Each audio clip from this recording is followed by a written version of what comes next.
All right, it's Wednesday, and that means it's time for the word of the week. This word's week is meno. Meno is a workhorse of a word that has a lot of variations to it that are based on how it's being used in relation to different situations and circumstances and people. And let's take a look at the word itself and then some of those variations. First up, meno, I abide or I remain. The next one we get is parameno.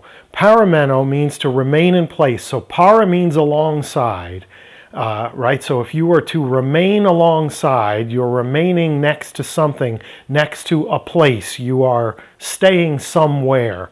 The next one is perimeno, and it means I expect or I wait around. It's peri means around, so if you remain or abide around, if you stick around, you're waiting for something or someone. It's expectation. Prosmeno means I wait with someone. So pros is in front of or before. Prosmeno is to wait with. Hupomeno is to endure. It's hupo is under, right? So to abide or remain under something is to endure it, to stand up to the weight of it. Hupomeno. And then there's a noun, mone, which means an abiding place, a place of abiding, some place that you would stay. So John uses meno a lot. In fact, one of Paul's favorite phrases is in Christ, and John rarely just uses in Christ. He tends to use abide in Christ, meno, as his sort of way of communicating the notion of connection or remaining or abiding in Christ.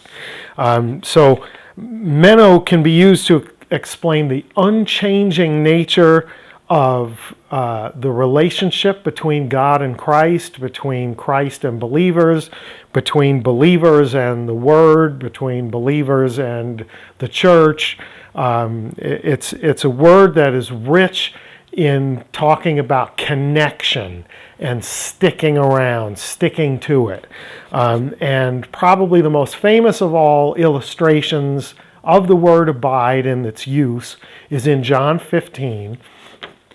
And in verses 4 and 5 specifically, but I'm going to read quickly the lead up to that, the first 3 verses of John 15 from the ESV. I am the true vine, and my Father is the vine dresser. Every branch in me that does not bear fruit, he takes away, and every branch that does bear fruit, he prunes, that it may bear more fruit. Already you are clean because of the word I have spoken to you. And that cleaning is sort of a metaphor for the pruning that was being described.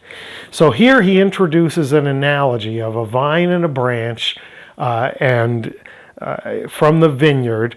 And then he makes this bold statement in verses 4 and 5. Abide in me, menete, it's an imperative, menete, abide in me, and I in you. As the branch cannot bear fruit by itself unless it abides, unless it should abide, mene, a subjunctive form of meno, in the vine, neither can you unless you abide in me.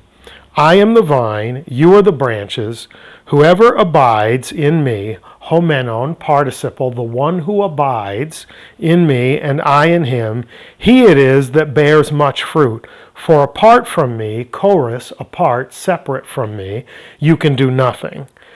So I've supplied the Greek transliterations of the words for abide and for apart here in the passage. So using this vine and branch metaphor, Jesus as the speaker and John as the writer, the redactor, the one who's recounting the story, illustrates abiding magnificently. If branches don't have a vital connection, sort of a reciprocal back and forth with the vine, then they can't do anything. They're bound to be fruitless. But if they are connected and have that reciprocal connection, right? Because the leaves are on the branches in real life, not in the metaphorical, but in the real vine and branches.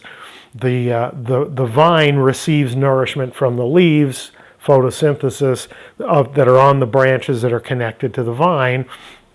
But if you cut the branch off from the vine, it can't grow, it can't produce fruit, it can do nothing, right? So separated, chorus, it's useless, it's firewood, it's not, it's no longer a fruitful, useful thing.